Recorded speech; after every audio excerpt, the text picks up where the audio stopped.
K Muraleedharan അഭിവാദ്യമർപ്പിച്ച് കൊല്ലം ജില്ലയുടെ വിവിധ ഇടങ്ങളിൽ ഫ്ലെക്സ് ബോർഡുകൾ. പാർട്ടിയെ നയിക്കാൻ കെ മുരളീധരൻ വരണമെന്നാണ് ഫ്ലെക്സ് ബോർഡുകളിൽ ആവശ്യം. തൃശൂരിൽ ലോക്സഭാ തെരഞ്ഞെടുപ്പിൽ കെ മുരളീധരനുണ്ടായ തോൽവി കോൺഗ്രസിൽ വലിയ വിവാദത്തിന് വഴിവെച്ചിരിക്കുകയാണ്.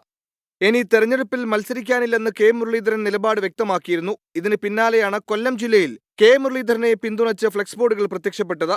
കൊല്ലത്തെ കോൺഗ്രസുകാർ എന്ന പേരിൽ ചിന്നക്കടയിൽ ഉയർന്ന ഫ്ലെക്സിൽ ധീരനായ പോരാളിക്ക് അഭിവാദ്യങ്ങൾ എന്നാണ് എഴുതിയിരിക്കുന്നത്. കോൺഗ്രസിനെ നയിക്കാൻ കെ മുരളീധരൻ എത്തണമെന്നാവശ്യപ്പെട്ടും ഫ്ലെക്സ് ബോർഡുകൾ ഉയർന്നിട്ടുണ്ട്. ഓച്ചിറയിലും കരുനാഗപ്പള്ളിയിലും ചവറയിലും കടക്കിലുമാണ് ഫ്ലെക്സ് ബോർഡുകൾ സ്ഥാപിച്ചിരിക്കുന്നത്. പ്രവർത്തകരുടെ പരസ്യ പ്രതികരണങ്ങളിൽ തൽക്കാലം മൗനം പാലിക്കാനാണ് കോൺഗ്രസ് നേതൃത്വത്തിന്റെ തീരുമാനം. 24 കൊല്ലം.